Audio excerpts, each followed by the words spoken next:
হৃদয় ভাই, আমরা তাকে অনেকে চিনি। সে একটা সময় ইউটিউবে কাজ করতো, ভালো ভালো সুন্দর নাটক আমাদের মাঝে উপহার দিত। যাই হোক, আমরা সেই বিষয়ে না যাই, আমি তার বিষয়ে একটা কথা বলি।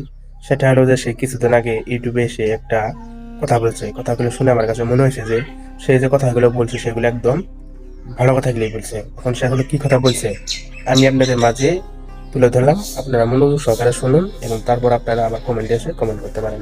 ওই এত না জ্ঞানী গুণী মানুষ আছে বাংলাদেশে, এত মোটিভেশনাল স্পিকার, বড় বড় সেলিব্রিটিস, কন্টেন্ট ক্রিয়েটর্স, বউ ব্যবসায়ী, এই সেই।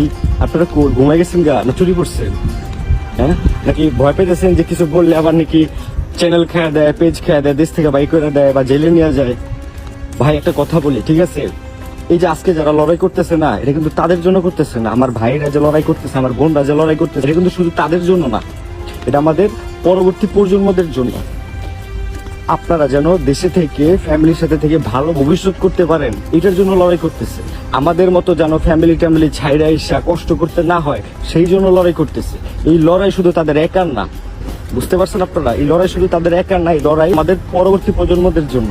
তো সেইখানে তাদের সাপোর্ট আপনারা না টাই না, তাদেরকে সে যে উৎসাহ না দিয়ে, তাদের সাথে জড়িত না হয় আপনারা ঘরে চুরি পইরা বসে আছেন। আর যেখানে মেয়ে মানুষের কোনো সম্মান নাই, যেখানে নারীদের কোনো সম্মান নাই, সেইখানে আবার কিসের অধিকারের দাবি করব? কিসের কি বলবো, কি প্রতিবাদ জানাবো, কার কাছে যাও, বিচারটা কারে দিব? হ্যাঁ, কার কাছে যাবো? একটা তো মানুষ থাকে যে একটা বিচার দিলাম যে আমার দেশের নারীকে এভাবে মারা হইতেছে বা ছোট করা হইতেছে বা এভাবে সম্মানহানি করা হইতেছে, কার কাছে এই বিচারটা দিব? যে ওই মানুষটা নাই তো, বিচার দিব, দিলে একটা ফায়দা হবে। কিন্তু বিচার দিতে পারবো না, কিন্তু বিচার তো আমরা করতে পারবো, ওই সামর্থ্য তো আছে। সবাই যদি একসাথে জড়ো হয়, কিছু একটা তো হবে, হয় ইস্পার নইলে উস্পার, তাই না?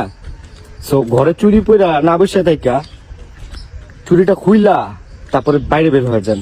কারণ আপনি পুরুষ মানুষ হয়ে ঘরে বসে আছেন, আর ওইখানে নারীরা যুদ্ধ করতেছে আপনাদের ভবিষ্যৎ চিন্তা করে, আপনাদের ছেলেপেলের ভবিষ্যৎ চিন্তা করে, পরবর্তী প্রজন্মের ভবিষ্যৎ চিন্তা করে।